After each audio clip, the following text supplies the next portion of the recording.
आज हम ऐसे टाइम पे रह रहे हैं कि financial freedom fire is very popular. किसी को जॉब नहीं करना है, कहाँ इन्वेस्ट कर रहे हैं वो जरूरी नहीं है, इन्वेस्ट कर रहे हैं वो ज्यादा जरूरी है। जेन जी वर्सेस मिलेनियल्स। एक जेन जी वाली पोर्टफोलियो में मोस्टली सबके पास सब होता है। एक स्मॉल केस का पोर्टफोलियो होता है, क्रिप्टो में इन्वेस्टमेंट होगा, फ्रैक्शनल रियल एस्टेट का इन्वेस्टमेंट भी होगा। पोर्टफोलियोज तो सेम होते हैं, all of them are taking advice from the wrong places. Investment stand अगर मैंने 30,000 रुपए खर्च कर दिए, 50,000 रुपए मेरी इनकम थी, उस 20,000 में से what is a good product to start with? अगर म्यूचुअल फंड समझ में नहीं आता, go for a recurring deposit. Insurance का मतलब तो इन्वेस्टमेंट है ही नहीं, इंश्योरेंस का मतलब तो है रिस्क का कवर। और लाइफ इंश्योरेंस में रिस्क क्या है? डेथ है। पैसे रिटर्न आने के बारे में क्यों सोच रहे हैं? इसीलिए सोचते हैं प्रोडक्ट मैन्युफैक्चरर्स है, सेल्समैन है, ऐसा बिलीव करा दिया उन्होंने life insurance means an investment product. गाड़ी खरीदने के लिए कोई रूल ऑफ थंब? 20 लाख की गाड़ी और 10 लाख की गाड़ी, अल्टीमेटली यूटिलिटी तो सेम है।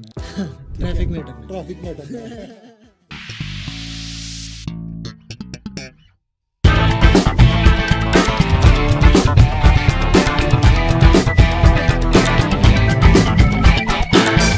Welcome Neeraj to the Angel One podcast. For our viewers, Neeraj is the CEO of Holistic Wealth, which is into financial advisory for retail investors and some HNI clients as well. The first question, I think that's the most important question for us in our discussion, is क्या LIC scam है? So firstly, thank you Parth and thank you Angel One मेरे को यहाँ बुलाने के लिए आज। I am very excited to talk to you. जी। क्या LIC स्कैम है या नहीं ये तो हम व्यूअर्स को डिसाइड करने देंगे, बट अभी LIC एक्चुअली न्यूज़ में है। अगर आपने पढ़ा होगा तो LIC क्या कर रहा है, वो कह रहा है कि मैं मेरे एजेंट्स का फर्स्ट ईयर कमीशन कम करने वाला हूँ फ्रॉम 35% to 28%। तो इसका क्या मतलब है कि जब भी आप कोई LIC की प्रोडक्ट खरीदते हो, पहले साल का जो कमीशन उन्हें मिलता है, जो आपको बेच के जा रहा है वो प्रोडक्ट, वो 35% हुआ करता था। और एक एवरेज म्यूचुअल फंड का कॉस्ट कितना होता है पता है आपको? 1%? 1 से 1.5% मैक्सिमम, राइट? सो आपको 35 साल लग जाएंगे सिर्फ वो कॉस्ट रिकवर करने में, राइट? तो इन अ म्यूचुअल फंड। तो पहली बात तो वो हो गई। दूसरी बात, अगर आप कोई भी LIC का प्रोडक्ट ले लो, उनमें जो एवरेज रिटर्न बनता है वो जो मैंने आज तक देखा है 6% से कम बनता है, राइट? और आपको पता है पब्लिक प्रोविडेंट फंड में कितना इंटरेस्ट रेट है? 7.1%। तो it is lower than a public provident fund also, right? तो सीधी सी बात है कि buyer beware. How different are goals for people who are 25 or say for example a 60-year-old client? Naturally अभी जो आप कस्टमर्स देख रहे हैं आपके बिजनेस में भी, सबसे मोस्ट कॉमन गोल्स और रीजन टू इन्वेस्ट क्या है? Most common goal for an average investor of say average age of between 25 to 35 is financial freedom का गोल हो गया, राइट? क्योंकि आज हम इस ऐसे टाइम पे रह रहे हैं कि financial freedom fire is very popular. आपको भी पता होगा, हर आदमी को किसी को जॉब नहीं करना है, बट मेरे हिसाब से वो एक गलत एजेंडा है to invest the money. I would suggest कि इन्वेस्टमेंट तो देखो करना ही चाहिए, बट जनरली मैं लोगों को क्या बोलता हूँ कि आप ऐसा काम करो जो आप अपनी ज़िंदगी भर कर सको। क्योंकि अगर आप जॉब छोड़ दोगे, अगर आप क्विट कर दोगे, तो then what will you do after that, right? You have to pass your time some way or the other. तो एक ये हो गया। तो कॉमन गोल्स तो यही है, retirement, financial freedom, kids education. But जब आप एक 60-year-old क्लाइंट के गोल्स देखोगे और एक 25-year-old क्लाइंट का गोल देखोगे, थोड़ा सा डिफरेंस होता है। 60-year-old क्लाइंट को चाहिए सर्टेनिटी कि मुझे हर महीने खर्चने के लिए मेरे हाथ में पैसे होने चाहिए, पहली बात। दूसरी बात, अगर उनके पास more than normal, more than average पैसा है, तो वो पैसों को राइट प्लेसेस में इन्वेस्ट करना, सो दैट जब वो पैसे उनके बच्चे इनहेरिट करेंगे तो उन्हें वो सही ग्रोथ के साथ मिले, करेक्ट? सो ये दो चीज़ें बहुत इंपॉर्टेंट होती है। तीसरी चीज़ इंपॉर्टेंट होती है एक सीनियर सिटीजन के लिए, एक रिटायर्ड एम्प्लॉय के लिए, कि उनके पास इमरजेंसी फंड होना भी बहुत ज़रूरी है। क्योंकि जैसे जैसे आपकी एज बढ़ते रहती है, आपकी प्रोबेबिलिटी टू उन हॉस्पिटलाइज होने की, तबीयत ख़राब होने की ज़्यादा होती है, राइट? तो उनके लिए एक इमरजेंसी फंड, एक हेल्थ इंश्योरेंस भी बहुत इंपॉर्टेंट हो जाता है। 25-year-old के लिए रिटायरमेंट गोल इतना ज़्यादा ज़रूरी नहीं है, क्योंकि उन्होंने अभी ही स्टार्ट किया है जॉब करना, पैसे कमाना, राइट? तो उनको, और स्पेशली सेकेंडली उनको क्या फोकस करना चाहिए, मैं जो बोलता हूँ मेरे 25-year-old क्लाइंट्स को, कि आप अपनी हैबिट्स बिल्ड करो अभी, राइट? कि मैं हर महीने 10%, 20%, 30% इनकम सेव कर रहा हूँ या नहीं कर रहा हूँ, right? What is a good number? There is no such thing called a good number, right? Because say somebody, I have clients जो कुछ भी इन्वेस्ट नहीं कर पाते हैं, बट उन्हें पता है कि वो इन्वेस्ट उन्हें करना है, तो वो क्योंकि उनके पास कोई लोन है या कोई रिस्पॉन्सिबिलिटीज़ है, किसी को बहन की शादी करनी है, किसी को पेरेंट्स का लोन उतारना है, राइट? तो ऐसे केसेस भी आते हैं जहाँ पे एक 25-year-old के पास अच्छी जॉब है, अच्छी सैलरी है, बट वो अपने पेरेंट्स को पैसे भेजता है क्योंकि उनके पेरेंट्स ने लोन ले रखे हैं जो आज तक पे नहीं हुए, राइट? तो बट हम क्या करते हैं, हम उनको गाइड करते हैं कि यस, आप अपने पेरेंट्स की जो लाइबिलिटी है वो तो पूरी करो ही करो, बट उसके बाद आपको अपने फाइनेंशियल फ्यूचर के बारे में भी सोचना बहुत ज़रूरी है, राइट? तो देन उनकी, स्पेशली ऐसे केसेस में इंश्योरेंस की बहुत इंपॉर्टेंस हो जाती है। तो फर्स्ट स्टेप हम जो करते हैं ऐसे क्लाइंट के साथ, इस जो ये ध्यान रखते हैं कि उनके सारे फैमिली मेम्बर्स के पास हेल्थ इंश्योरेंस है या नहीं। अगर आप सोचो, अगर 4 लोगों की फैमिली है और पेरेंट्स का रिटायरमेंट के पास उनका एज है, और उनके पास तो कोई फाइनेंसेस है, मतलब उनके पास तो कोई सेविंग्स है ही नहीं, तो अगर कोई हेल्थ इमरजेंसी आ जाती है और किसी के पास हेल्थ इंश्योरेंस नहीं है, तो ये जो 25-year-old बंदा है या बंदी है, उसके ऊपर पूरी रिस्पॉन्सिबिलिटी आ जाएगी, उसको लोन लेना पड़ेगा टू पे दीज, राइट? तो ऐसे डिस्कशन ज़्यादा होते हैं। Otherwise for a normal person जिनके पास ऐसे रिस्पॉन्सिबिलिटीज़ नहीं है, who is independent, what I have seen is they want to spend more money on experiences, right? उनको कार खरीदना है, उनको घर खरीदना है, उनको इंटरनेशनल हॉलीडेज लेना है, राइट? तो उनको भी हमें एक ये एग्जांपल, उनको ये समझाना ज़रूरी होता है कि यस, आपको ये करना है, you should definitely do it, you should not give up on your desires to just invest for long term. But ऐसा नहीं होना चाहिए कि आप इन्वेस्ट नहीं कर रहे हो, आप थोड़ा सा इन्वेस्ट करो, चाहे वो 5% ऑफ इनकम हो, 10% ऑफ इनकम हो, बाकी आप स्पेंड कर लो, बट क्योंकि वो हैबिट मसल फॉर्म होना बहुत ज़रूरी है। देखो, एक 25 साल के लड़के का या लड़की का कितना इनकम होगा, राइट? इनकम तो ज़्यादा होता नहीं है, और वो कितना सेव कर पाएगा, बट वो जो भी सेव कर रहा है हैबिट बिल्ड करने के लिए बहुत ज़रूरी है। सेविंग्स के बारे में मैं कैसे सोचूं? I mean from an investment stand point, अगर मैंने 30,000 रुपये खर्च कर दिए, 50,000 रुपये मेरी इनकम थी, उस 20,000 में से मैं सारा का सारा इन्वेस्ट कर दूं across, and what is a good product to start with? The best product according to me for anybody to start with is mutual funds. Okay. क्योंकि बहुत सिंपल प्रोडक्ट है समझने के लिए, बहुत ही ज़्यादा रेगुलेटेड प्रोडक्ट है, तो कोई रिस्क नहीं है कि आपके पैसे डूब जाएंगे, राइट? और वेरी लो कॉस्ट प्रोडक्ट है, राइट? तो वो प्रोडक्ट में इन्वेस्ट करने के लिए ज़्यादा कोई खर्चा भी नहीं लगता है, राइट? तो mutual funds is probably the best product according to me. अगर म्यूचुअल फंड समझ में नहीं आता बट आपको इन्वेस्टिंग स्टार्ट करनी है, गो for a recurring deposit, fix deposit से स्टार्ट करो। एक 25 साल के बंदे के लिए कहाँ इन्वेस्ट कर रहे हैं वो ज़रूरी नहीं है, इन्वेस्ट कर रहे हैं वो ज़्यादा ज़रूरी है। क्योंकि मैं अगर 20,000 रुपये महीने सेव कर रहा हूँ, तो एक साल में मैं 2,40,000 रुपये सेव करूँगा। अगर मैं उस पर 8% रिटर्न कमाऊँ या 12% रिटर्न कमाऊँ, कोई ज़्यादा फर्क नहीं पड़ेगा, करेक्ट? तो मेरे को क्या फोकस करना है कि मैं अपनी इनकम कैसे बढ़ाऊँ, और मैं मेरी सेविंग्स रेट कैसे बढ़ाऊँ, और मेरी जो एब्सोल्यूट नंबर में सेविंग्स हो रही है उसको कैसे बढ़ाऊँ। तो वो पहला कॉर्पस 10 लाख, 50 लाख, 1 करोड़, उस पर ज़्यादा ध्यान देना है इंस्टेड ऑफ फोकसिंग कि मैं कहाँ इन्वेस्ट करूँ। हाँ, आपको ऐसा नहीं होना चाहिए कि आपने जाके कोई इंश्योरेंस पॉलिसी खरीद ली जो इन्वेस्टमेंट प्रोडक्ट है, या फिर कोई रियल एस्टेट वाली स्कीम में इन्वेस्ट कर दिया, राइट? तो वो नहीं करना है। प्रोडक्ट, सिंपल प्रोडक्ट जो बहुत सालों से एग्जिस्ट कर रहा है, जो मेजरली सबको पता है, द थंब रूल, राइट? कि अब जैसे म्यूचुअल फंड हो गया, इंडिया में 90s में ऑलमोस्ट शुरू हो गया था, बहुत पहले से शुरू हो गया था, I think, I don't remember the exact date, but it's a very old product. Fixed deposit has been in existence for as long as we know, right? But something like fractional real estate, तो अभी it's a COVID baby largely, right? तो वैसे चीज़ों में नहीं डालना है specially young लोगों को। तो यंग पर्सन को फोकस तो इसी भी चीज़ पे करना है, अपनी इनकम बढ़ाने पे, ठीक है? जो सेव हो रहे हैं पैसे आप बैंक अकाउंट में रख लो, आप एफडी में रख लो, आप रिकरिंग डिपॉजिट में रख लो, या म्यूचुअल फंड में रख लो, बट उसको ऐसा रखो कि आप आज चाहो तो वो पैसे निकाल सको वापस, लिक्विड हो। Yes, liquid. Got it. एक सवाल जो सबके मन में आता है इंडस्ट्री के कि जेन जी वर्सेस मिलेनियल्स, आप एक मिलेनियल हैं? हाँ। जेन जी अब 27-28 ईयर्स के हो गए हैं। आई थिंक स्टैट्स भी बोलते हैं that 1 out of 4 Gen Z is earning at this point in time. By 2025 this number will be 50%.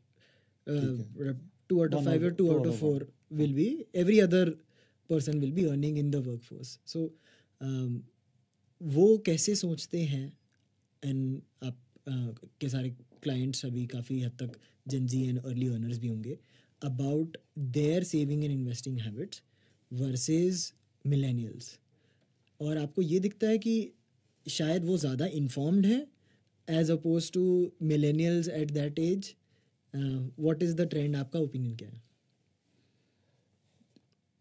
Gen ji, I mean ये जेन जी और मिलेनियल्स वाला देखो, एज गैप तो ज़्यादा है नहीं, आई थिंक 10-12 साल का ही है, करेक्ट? हाँ, आई मीन कहाँ एंड होता है कहाँ ख़त्म। हाँ, average age 25, average age 33, 34, 35, correct? तो I am 34 years old, okay, तो मैं अपने आप को मिलेनियल बोलता हूँ, ठीक है? और let's take an example of a 25-year-old, ठीक है?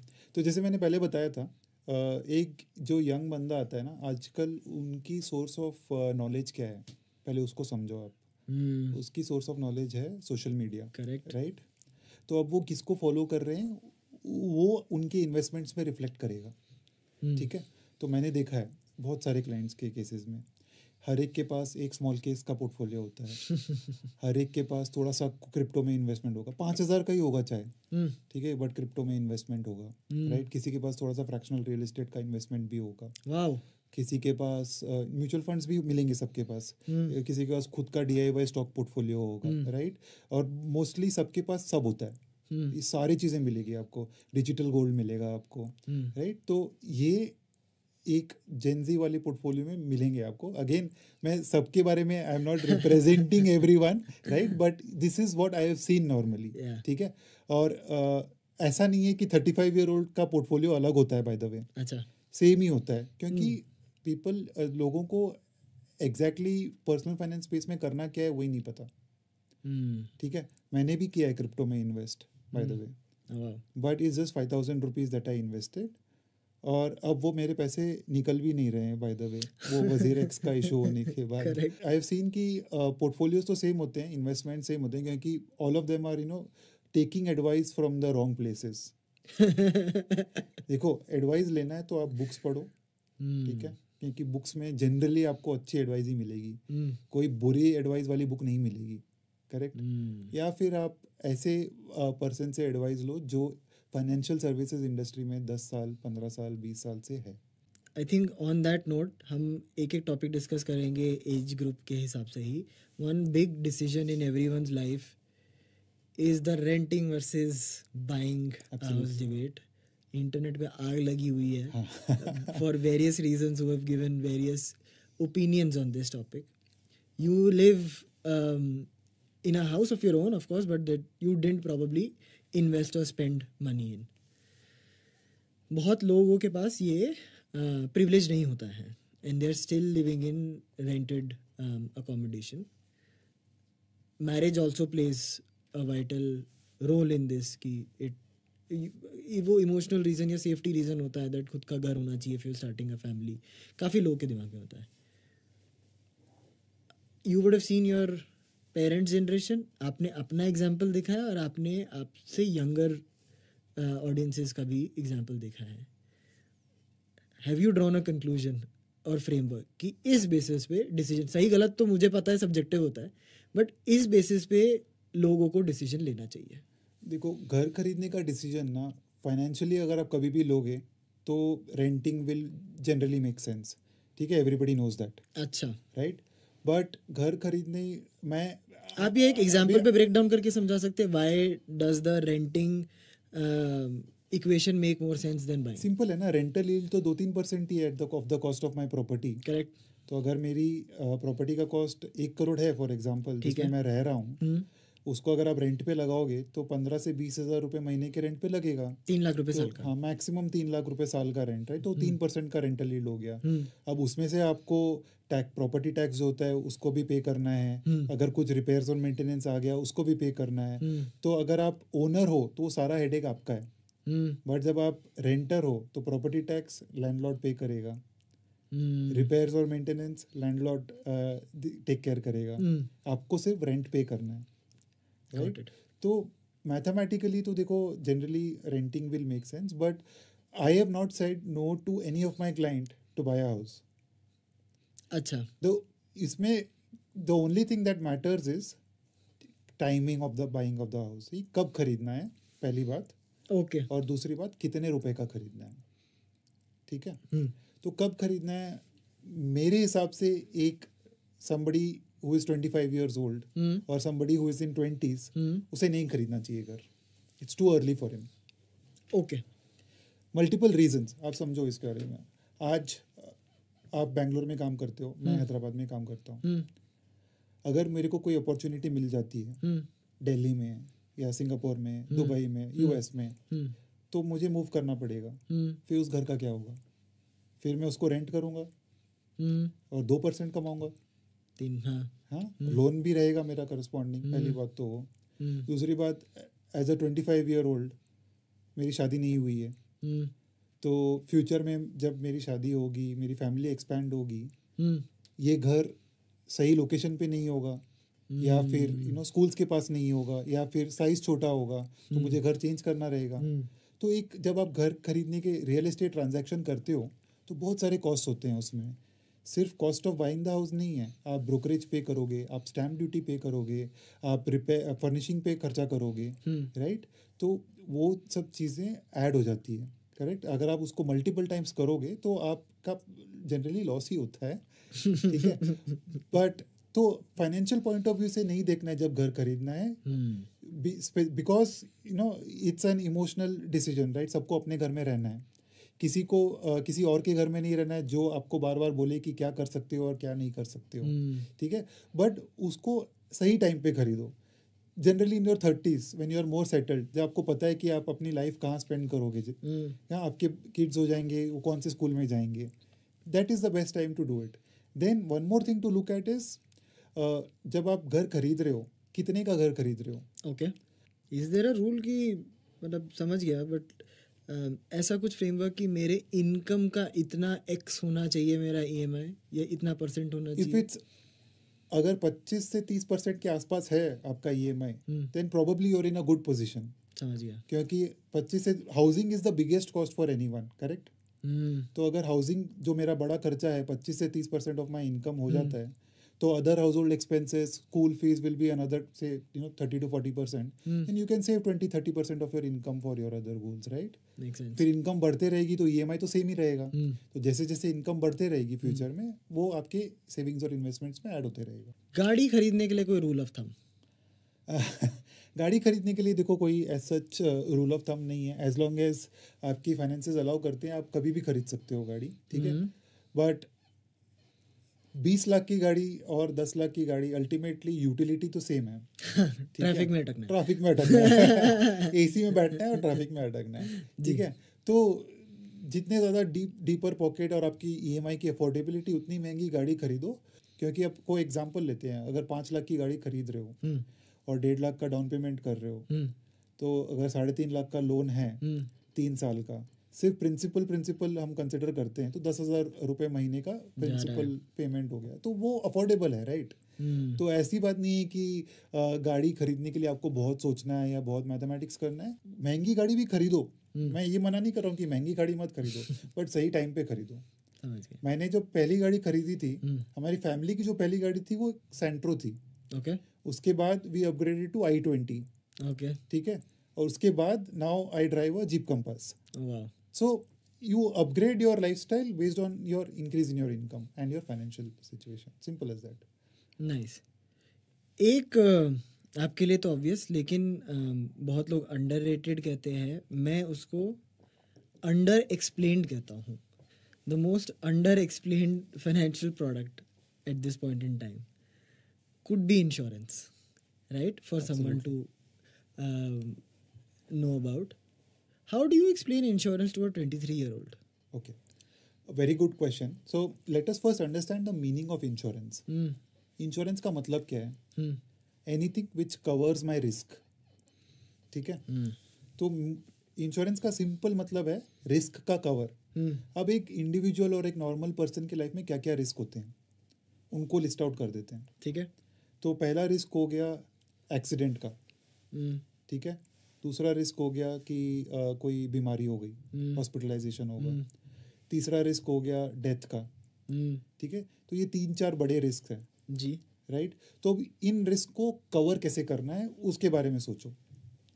ठीक है. जब आप एक कार खरीदते हो तो मैंडेटरी है कि आपके पास इंश्योरेंस होना चाहिए, क्योंकि वो लॉ कहता है जी. इसलिए आप इंश्योरेंस भी खरीदते हो. तो जब आप एक्सीडेंट अगर सपोज आपकी कार का एक्सीडेंट हो गया तो आपको एक पे आउट मिलेगा. तो आप ज़बरदस्ती तो अपने कार को नहीं जाके एक्सीडेंट कराओगे कि आपको इंश्योरेंस का पे आउट मिले. राइट. हेल्थ के साथ भी वही है. आप हेल्थ इंश्योरेंस खरीदते हो इसीलिए कि अगर कभी मेरी तबीयत खराब हो गई, हॉस्पिटलाइजेशन होता है, तो मेरे जेब से पैसे ना लगे, इंश्योरेंस कंपनी मेरे रिस्क को कवर करे जी. जो भी मेरा हॉस्पिटल बिल होगा वो इंश्योरेंस कंपनी दे, मैं ना दूँ. इसीलिए आप हेल्थ इंश्योरेंस भी खरीदते हो. बट जब लाइफ इंश्योरेंस की बात आती है ना, तो लोग इन्वेस्टमेंट पॉइंट ऑफ व्यू से सोचने लग जाते हैं कि इसमें कितने पैसे वापस मिलेंगे, इसमें कितना रिटर्न आएगा. अच्छा. बट इंश्योरेंस का मतलब तो इन्वेस्टमेंट है ही नहीं. जी. करेक्ट. इंश्योरेंस का मतलब तो है रिस्क का कवर, और लाइफ इंश्योरेंस में रिस्क क्या है? डेथ है. तो अब उसको कवर करने के बारे में सोचो ना. आप पैसे रिटर्न आने के बारे में क्यों सोच रहे हो? आप कार इंश्योरेंस में तो नहीं सोचते हो, आप हेल्थ इंश्योरेंस में तो नहीं सोचते हो, लाइफ इंश्योरेंस में क्यों सोचते हो? इसीलिए सोचते हैं क्योंकि जो प्रोडक्ट मैन्युफैक्चरर्स है और जो सेल्समैन है वो आपको ऐसा बिलीव करा दिया है उन्होंने कि life insurance means an investment product. तो वो टू बी, क्या ये एक ही कंपनी करती है? नहीं, बहुत सारे ऑलमोस्ट सारी कंपनीज हम जानते हैं कौन सी कंपनी करती है. So see, anybody who is manufacturing an insurance product, right, will probably have a product which is also a mix of insurance and investment, because वो सबसे प्रॉफिटेबल प्रोडक्ट है उनके लिए. Got it. ठीक है. तो इसीलिए वो बेचते हैं. आई एम नॉट सेइंग कि वो लोग गलत है, बट इस पॉइंट ऑफ व्यू में जो आदमी खरीद रहा है, जो पर्सन खरीद रहा है, उसे ध्यान रखना चाहिए कि वो क्या प्रोडक्ट खरीद रहा है, कौन से उसमें क्या एक्चुअल बेनिफिट है. अगर आप इस थंब रूल से जाओगे कि इंश्योरेंस का मतलब ही मेरा रिस्क कवर है, तो आप कभी उसमें रिटर्न सीख ही नहीं करोगे. सिंपल. अगर आप, इसीलिए मैंने बोला था पर्सनल फाइनेंस बहुत सिंपल है, 3 or 4 पिलर्स ओनली. राइट. तो insurance is one of the pillars. Right. Insurance means risk cover. So as long as you are covering your risk, you are good. You will not end up in a trap. कभी भी कोई भी आपको गलत product बेच ही नहीं पाएगा. I am that 24-25-year-old again. 50,000 रुपये मेरी कंपनी मेरे को हेल्थ इंश्योरेंस देती है. Correct. Is that enough? It's not enough. कैसे? आप एक बात समझो, एम्प्लॉयर पॉइंट ऑफ व्यू से सोचो. जब आपको एम्प्लॉयर हेल्थ इंश्योरेंस दे रहा है, आपके अलावा बाकी सारे एम्प्लॉयज़ को भी दे रहा है, तो उनका तो एक बजट होगा ना कि मैं हेल्थ इंश्योरेंस बेनिफिट पे इतना खर्चा करूँगा. ओके. करेक्ट. तो अगर मेरा बजट कम है तो जो मैं प्रोडक्ट डिज़ाइन करूँगा, क्योंकि जब आप इसको ग्रुप इंश्योरेंस बोलते हैं बाय द वे, जब आप ग्रुप इंश्योरेंस क्रिएट करते हो ना, तो product can be manufactured according to the requirements of the buyer.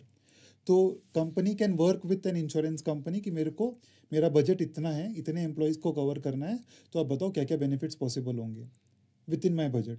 तो the product is not created considering कि पार्थ के लिए सबसे बेस्ट इंश्योरेंस कौन सा है. That's the biggest thing. Right.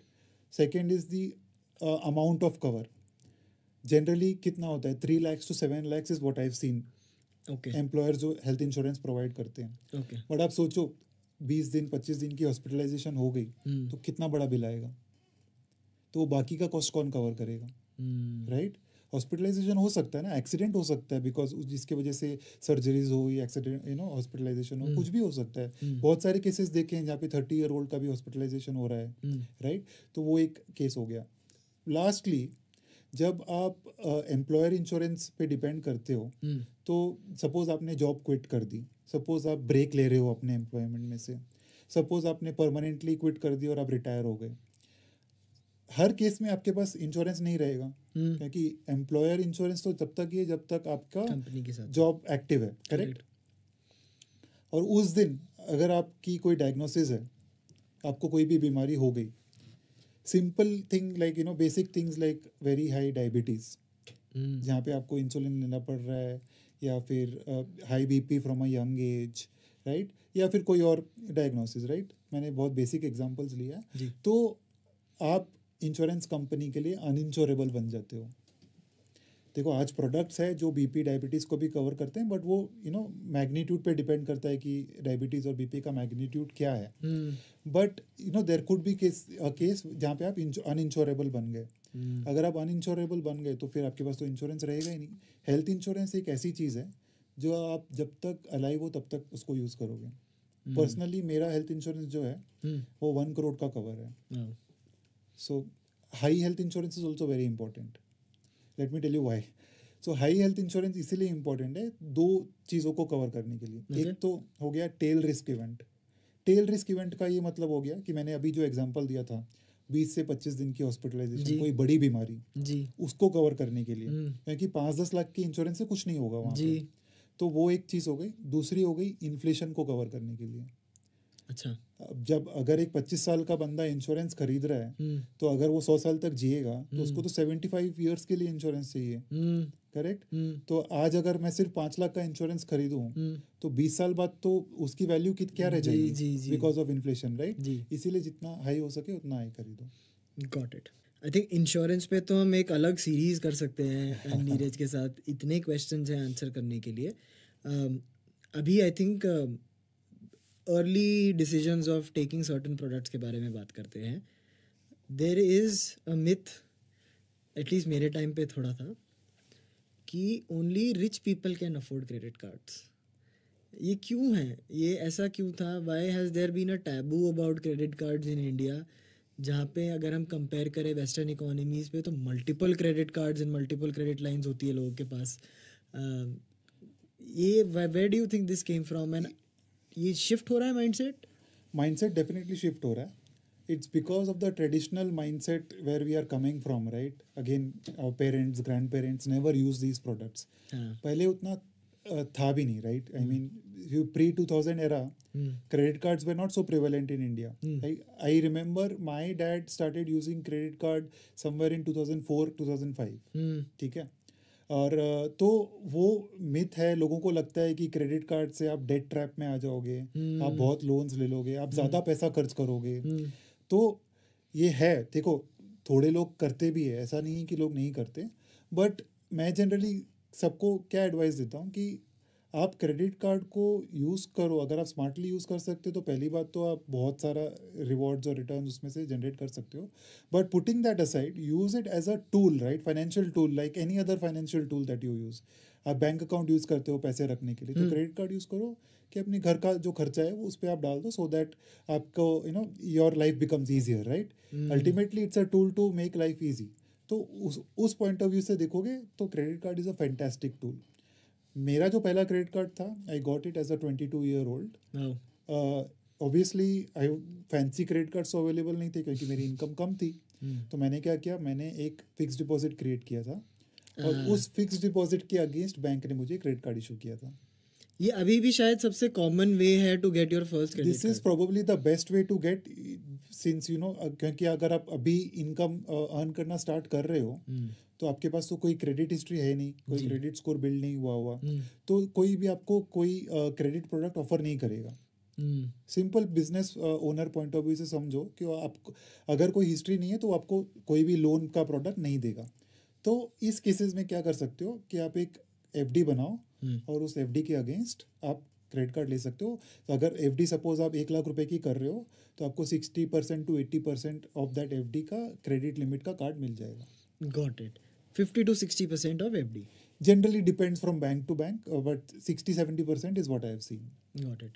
As a 23-year-old, what should be my thinking behind this? कि rewards के लिए मैक्सिमाइज करूं, या मुझे कोई भी अगर कोई क्रेडिट कार्ड दे दे तो उसके लिए ही ऑप्टिमाइज करे? अब आई थिंक इतने सारे प्रोडक्ट्स आने लग गए हैं को ब्रांडेड, जहाँ पे लोग अगर फूड स्पेंड ज़्यादा करते हैं तो उनका को ब्रांडेड, या ट्रैवल स्पेंड ज़्यादा करते हैं.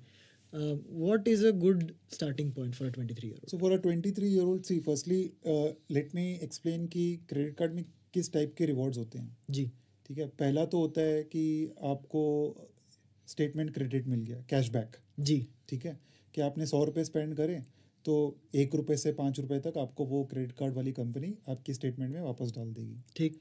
दूसरा हो गया कि जो आपको क्रेडिट कार्ड पॉइंट्स मिलेंगे जी, वो पॉइंट्स के अगेंस्ट आपने कोई गिफ्ट वाउचर ले लिया या कोई गिफ्ट ले लिया. ठीक है. तीसरा हो गया कि जो क्रेडिट कार्ड पॉइंट्स मिलते हैं उससे आप ट्रैवल करते हो.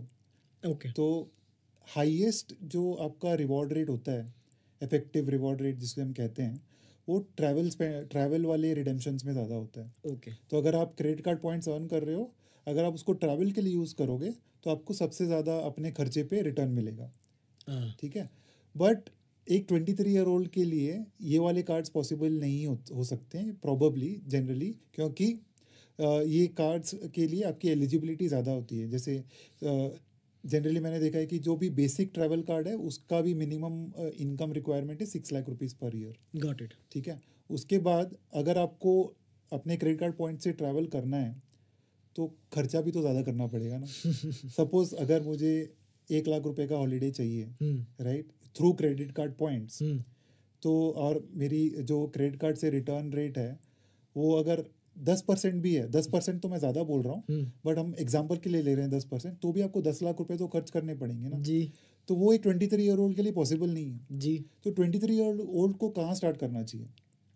23-year-old के लिए ऐसे भी पॉसिबल नहीं है क्योंकि उसकी कोई क्रेडिट हिस्ट्री नहीं, तो उसको कोई क्रेडिट कार्ड देगा नहीं. तो या तो वो FD वाले कार्ड्स के साथ स्टार्ट कर सकता है, या फिर वो कैशबैक कार्ड्स, जो फ्री क्रेडिट कार्ड्स अवेलेबल है, वहाँ से स्टार्ट कर सकता है. तो क्योंकि धीरे धीरे जैसे जैसे वो क्रेडिट कार्ड यूज़ करेंगे और उसकी रिपेमेंट करते रहेंगे तो एक क्रेडिट हिस्ट्री बिल्ड होगी. उसके बाद वो उनकी एलिजिबिलिटी बढ़ते रहेगी to get better cards. Got it. I think ये एक और ऐसा टॉपिक है जिस पे हम डाइसेक्ट कर सकते हैं अबाउट कैसे आपके लाइफस्टाइल के लिए कौन सा क्रेडिट कार्ड सही रहता है. Neeraj, thank you for your time. I think आज हमने जाना कि इन्वेस्टमेंट एंड गोल्स कैसे बदलते हैं generally, and how people approach financial saving and planning as a 23-25-year-old, how these change for a 34-35-year-old. Life events कैसे change करती है towards an approach in this sense and field.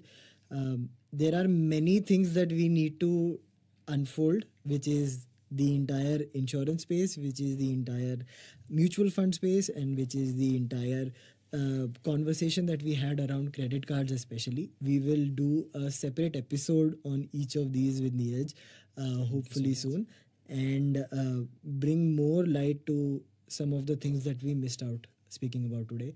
Thank you, Neeraj. We hope to see you and present your thoughts to the audience. Thank you, Parth. Thank you for inviting me. Investments in securities market are subject to market risks. Read all the related documents carefully before investing.